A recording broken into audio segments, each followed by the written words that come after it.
दीपक गोयल जी, गुरुग्राम से। राधे राधे महाराज जी। महाराज जी, हमारे जीवन में असफलता का भय और सफलता का मोह है, इसको महाराज जी कैसे उससे प्राय सबके अंदर रहता है। ये आपकी ही बात नहीं, सबके अंदर रहता है। सब कोई सफल होना चाहता है, असफलता से सबको डर लगता है। लेकिन जब आप भगवान की शरण में हो जाओगे तो सुख दुखे समय कृत्वा लाभा लाभो जया जयो, इनमें जय और पराजय में, लाभ और हानि में, सुख दुख में समान भाव भगवान प्रदान करते हैं। जब भगवान का भरोसा होगा और भगवान का सुमिरन होगा तो थोड़ा ज्ञान होगा। ज्ञान में समता आती है, अज्ञान में विषमता होती है। ये द्वंद्व सब विषम है और भगवान सम है।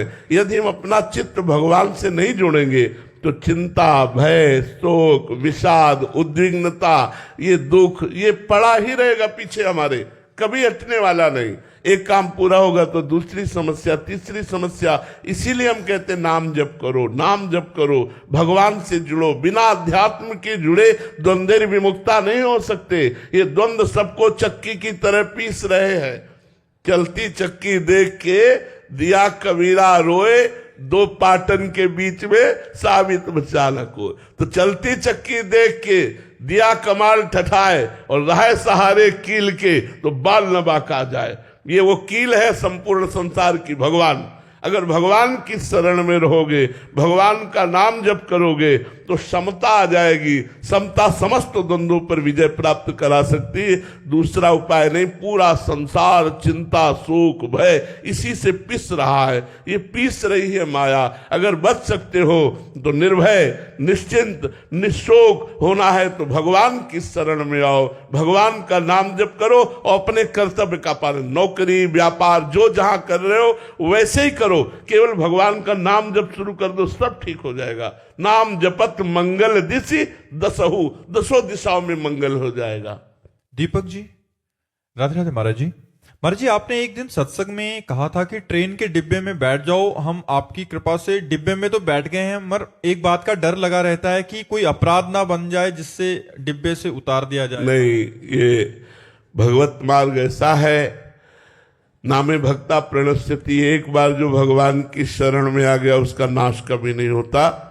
जन अवगुण प्रभु मान न काऊ, दीन बंधु अति मृदुल स्वभाव। जेई अग बधेउ व्याध जिमि बाली, सोई सुकंठ पुन कीन कुचाली। सोई करतूत विभीषण केरी, सपने हो राम न तिन तनहेरी। हमारे भगवान बड़े उदार है, बड़े क्षमावान हैं, बड़े कृपावान हैं। यदि हम भगवान की शरण में हैं, हमसे कोई त्रुटि हो जाती है, अपराध बन जाता है तो भगवान उसका मार्जन कराते हैं, लेकिन त्याग नहीं करते। भगवान त्याग नहीं करते। हमारे भगवान का स्वभाव ऐसा नहीं। एक बार जिसे स्वीकार कर लिया उसका निर्वाह करते हो, चाहे जितना नीच क्यों न हो, उसका निर्वाह करते हैं। तो हमें ये तो डरना नहीं कि हमें उतार दिया जाएगा। नहीं, बहुत कृपालु भगवान है। हाँ, हम ये कोशिश करें अपने भगवान के प्रिय बने, कोई अप्रिय कार्य ना करें। श्री कृष्ण अनुकूलेन प्रतिकूलस्य विसर्जनम। भगवान के प्रतिकूल आचरणों का त्याग करें, भगवान के अनुकूल आचरण अर्थात तस्मात् शास्त्रम प्रमाणम ते कार्या कार्यो व्यवस्थितो। शास्त्र के अनुसार कार्य करें, संतों की वाणी के अनुसार कार्य करें तो भगवान प्रसन्न हो जाएंगे। महाराज जी, हमें प्रभु ने स्वीकार कर लिया, इसका क्या लक्षण है महाराज जी? ये हृदय में एक ठसक बनी रहती है कि मैं नीच तो हूं, मैं पतित तो हूं, पर मैं श्री जी का हूं। ये आ जाएगा, ये संशय नहीं आएगा कि मतलब पता नहीं मैं श्री जी का हुआ कि नहीं। ये नहीं, जिस समय स्वीकृति शरणागति की हो जाएगी तो ये बात जरूर आएगी कि मैं योग्य नहीं हूं। ये मैं दावा पेश नहीं कर सकता कि मैं प्रभु के योग्य हूं, लेकिन मैं हूं प्रभु का। मैं नीच हूं, पतित हूं, विषयी हूं, कामी हूं, मानता हूं, लेकिन मैं प्रभु का हूं, ये पक्की बात है। ये शरणागति की बात आ जाएगी। महाराज जी, एक वो भी भक्त हैं जो प्रभु के समक्ष जाते हैं और मेरी ये मनोकामना पूरी हो, हम ये चढ़ाते हैं। ये भी क्या उसी स्थिति के अंतर्गत आते हैं? लंबा समय लग जाता है। ये अलग चीज, ये अलग चीज है, ये बहुत अलग चीज है। ये तो दुकानदारी है, दुकानदारी वाली बात तो एक अलग हो गई। प्रेम एक अलग चीज है। भगवान की शरणागति, भगवत प्रेम एक अलग, और भगवान से सांसारिक वस्तुएं चाहना एक अलग बात है। भगवान ने उससे भी आदर दिया है। अर्थार्थी जिज्ञासु ज्ञानी, गीता में भगवान ने आदर दिया। पर वृंदावन धाम में यहाँ जो चर्चा हो रही वो प्रेम की बात है, भगवत प्राप्ति की बात है। अगर तुम्हें नाशवान वस्तु मिल भी गई तो मरोगे तो है ही यार। जब शरीर ही छूट जाएगा तो वो वस्तु ही नहीं मिली तो साधना का फल क्या हुआ? साधना का फल अगर कोई नाशवान पद प्रतिष्ठा मिली तो कितने दिन जिएंगे? मरना तो है ही ना। मरे तो वो भी गई तो साधना भी व्यर्थ चली गई। अरे साधना से अविनाशी फल मांगो, सुख दुख तो प्रारब्ध के अनुसार अपने आप आ ही जाएगा। उसके लिए हमें क्या भगवान से प्रार्थना करनी? अभिषेक मिश्रा जी, राधे राधे महाराज जी। महाराज जी, भगवत तत्व क्या है और भगवत तत्व का साक्षात्कार और भगवत दर्शन में क्या अंतर है? पहली बात तो भगवत तत्व के लिए वेद भी जितना वर्णन करते हैं इसके बाद नेति नेति कह देते हैं। वो असीम अनंत रसो वैशाह रसम हयाम लब्ध्वा आनंदी भवति। वो तत्व कैसा है? बोले रस स्वरूप है। जो उसे प्राप्त हो जाता है महाआनंद में डूब जाता है। जो अव्यक्त है, व्यक्त है, चराचर जगत के रूप में है, चराचर जगत से परे है, कितना भी वर्णन करो वो असीम अनंत है। इसलिए बस इतना जान लेना है कि जब सृष्टि नहीं थी तब भी वही था, जब सृष्टि नहीं रहेगी तब भी वही रहेगा, और बीच में जो कुछ भास रहा है वो सब वही है, उसके सिवा कुछ है ही नहीं। सर्वम खलमिदम ब्रह्म नेहा नास्ति किंचन, उसके सिवा किंचन मात्र कुछ नहीं। जो कुछ भी देख रहे हो, सुन रहे हो, सोच रहे हो, वो सब वही है, उसके सिवा कुछ नहीं है। भगवत साक्षात्कार साकार उपासना में जब हम भगवान की किसी एक नाम रूप का आश्रय लेते हैं और समस्त शरीर संबंधी भोग, शरीर संबंधी रिश्ते नातों से ममता और आसक्ति हटाकर केवल श्री भगवान में समर्पित करते हैं तो हमारी प्रियता हो जाती है भगवान के नाम से, भगवान के रूप से, भगवान की लीला से, भगवान के धाम से। नाम रूप लीला धाम में प्रीता होने पर एक व्याकुलता पैदा होती है जिसे विरह कहते हैं, कि जिसका मैं गुणगान कर रहा हूं, जिसका मैं नाम जप कर रहा हूं, जिसकी लीला स्थलियों का दर्शन कर रहा हूं, पर वो तो मुझे दिखाई नहीं दे रहा। हाय कब वो मुझे दिखाई देगा? कब मिलोगे?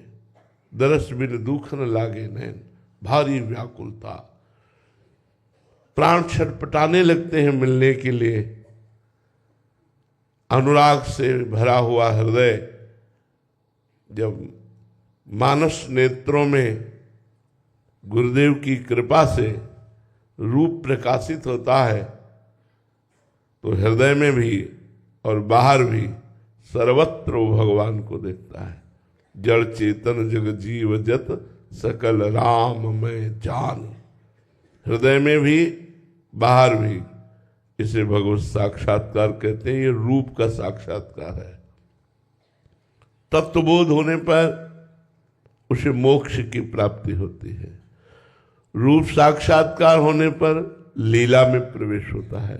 भगवान की लीला का पात्र बनकर सदैव सदैव के लिए भगवान की समीपता प्राप्त करके वो महासुख का अनुभव करता है और तत्वज्ञानी तत्व स्वरूप होकर मोक्ष को प्राप्त हो जाता है। बात समझ में आए?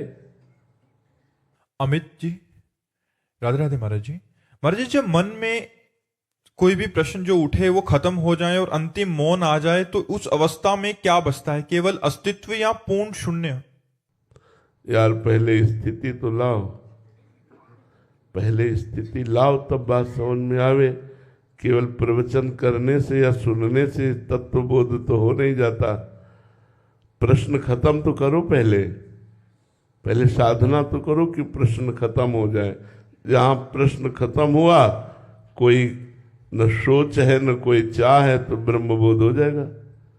ब्रह्मभूता प्रसन्नात्मा न सोचति न कांक्षति समाः सर्वेषु भूतेषु मद भक्तिम लभते पराम। कह देना बहुत साधारण बात है बच्चा, लेकिन कामनाओं का पूर्ण रूप से नाश होना, कोई सोच न रह जाना, कोई चाह न रह जाना, ये जन्म जन्म रगड़ करने पर भी बिना भगवान की कृपा की बात नहीं आती। ये बातें बनाने से नहीं आती, ये स्थिति होती है।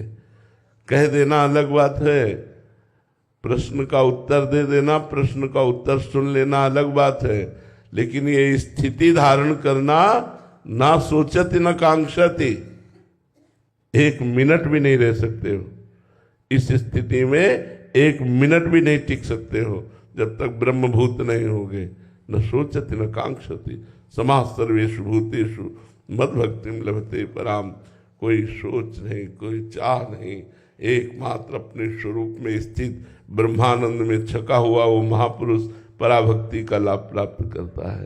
तो बच्चा पहले चलो, उस वस्तु को प्राप्त करो। उस वस्तु को प्राप्त करने के लिए ही मानव जीवन मिला है।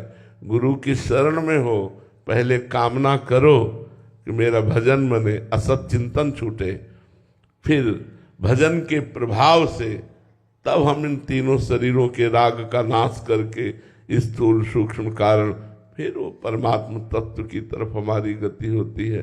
बड़ी मंजिल है।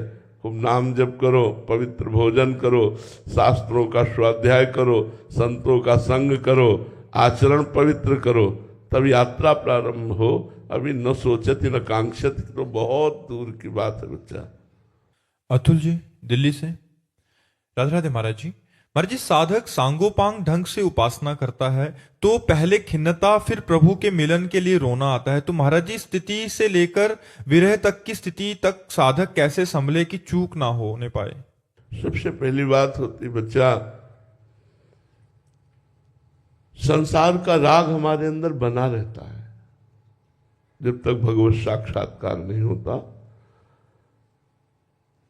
तो जब हम प्रगट में विषयों का संयोग नहीं करते तो अंदर से विषय रस की लालसा रहती है। भजन बल से जब तक उस विषय रस की लालसा नष्ट नहीं हो जाती तब तक कोई आध्यात्मिक उन्नति नहीं मानी जाती। अगर रस की अनुभूति के बल पर विषयों का त्याग हो रहा है, असली में उसका त्याग है। बाह्य त्याग कर दिया, अंदर से सुख बुद्धि भोगों में है और मन हमारा भोगों में जा रहा है, वो कोई खास बात नहीं है। खास बात है भोगों में सुख बुद्धि का नष्ट हो जाना। ब्रह्मादिक के भोग सब विष सम लागत ताहि, नारायण ब्रजचंद की लगन लगी है जाए।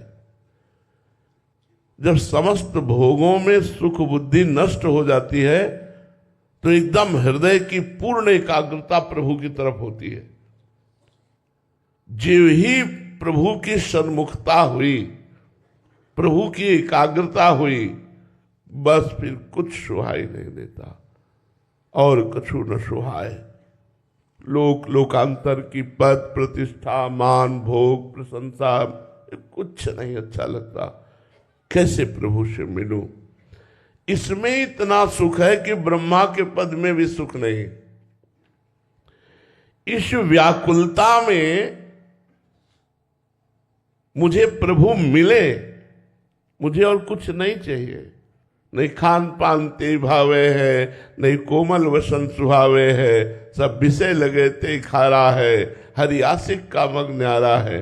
आशिकी हरि से लग गई, अब कुछ अच्छा नहीं।